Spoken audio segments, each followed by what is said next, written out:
So I had quite a few requests from people to do a video on what would I do in terms of food preps for a no deal Brexit. Let's say that we get a no deal Brexit and then there's lots and lots of food shortages in shops for a sort of temporary period.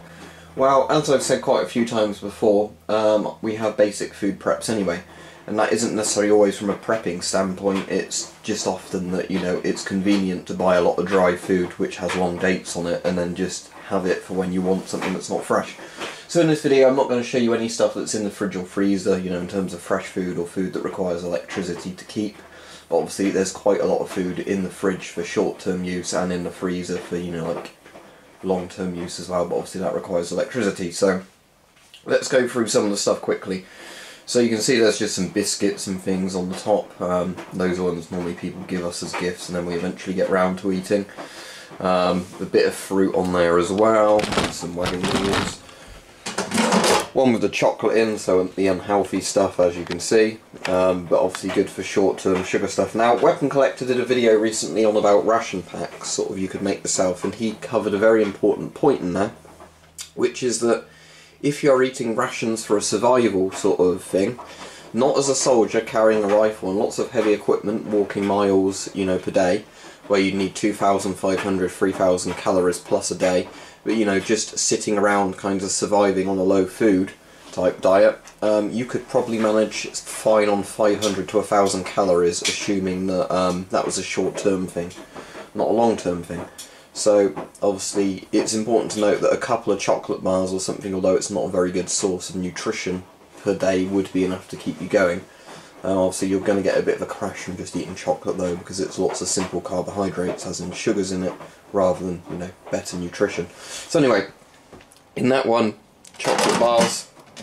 In the next one along, if you can see it well enough, there's some bread and stuff in there as well, some other types of biscuits.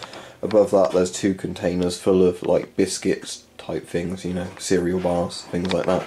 Okay, apologies for the washing machine, I had to wash a load of stuff so I can't really help that.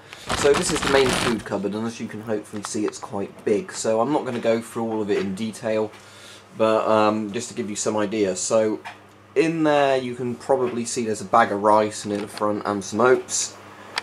Yeah, so there's like a kilo bag of rice, there's a load of oats in there. I've also got a second bag of oats I've not opened yet. Loads of crisps and things on the left hand side of that cupboard. And packets of rice, like instant meal packets of rice. Cereals across the back, and you can probably see there's some fresh coffee jars we've not opened yet. We've got coffee in another cupboard. So I'd say on that top shelf alone there's enough packets of sealed biscuits and things like rice that you'd probably get a couple of weeks to a month supply out of it, especially if you were rationing it out. Okay, so what have we got in the bottom cupboard?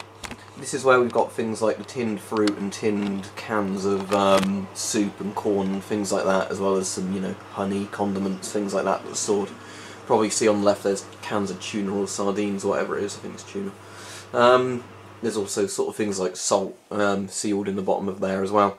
So the point is that if you're sort of being sensible, you'll have enough stuff in your cupboard that it will last you quite a while in case of some scenario where you can't buy fresh food in. As I said, this is ignoring all the stuff we've got in the fridge and the freezer and just random other items that are around the house in different places. But the point I'm getting at is that what I can never understand is when, I could understand maybe if you're really, really poor and you're living, right on the edge every day.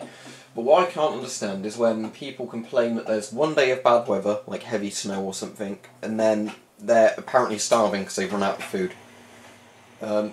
I don't know why anybody would be in a scenario where they basically have so little food that they can't, survive that long. So, whenever there's, like, we get snowed in or anything, there's never a problem. Generally, I always like going out with, like, the cold weather gear on to see if there are any shops open to buy more supplies in anyway. But the point is that, it's very easy to have probably, if you're going to ration it, a month's worth plus of food, definitely a couple of weeks worth of food in stuff that's dry storage. And stuff like this, a lot of this lot has best before dates on, not even, like use by dates on stuff like this. And then, so it can last longer than it actually does on the date thing, and you just do food rotation. So let's say, like those cans of soup on the bottom shelf, if some of those are going out of date, you eat those, and then the ones you buy with the longest dates on, you put at the back. Very simple, you know. It's an easy way of doing it. But you know, what I'm saying is, in each of these cupboards and whatever, you could have, if you needed to, for a low calorie, you know, diet, like a survival diet, let's say 500 to 1,000 calories a day, you could have some porridge oats, you could have, you know, a bit of rice, you could have a can of soup, some crisps and a chocolate bar, and that's, you know, you're done for a day. Except there's easily enough in there that you could split that between lots of people and make it last for absolutely ages, in case, you know, you had quite limited supplies in the supermarkets and things like that.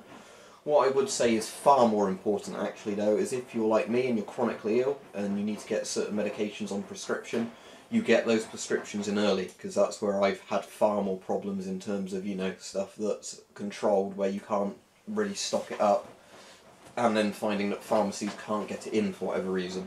So, you know, if you're chronically ill and you need certain kinds of medication to stay alive or stay healthy, make sure you get those in early enough. But in terms of, yeah, food prepping for a No Deal Brexit or any other kind of scenario where you can probably get water from the taps but you can't necessarily go out to get food, very easy to, you know, just store a load of dry food in a cupboard of different types. Yeah, so there you go.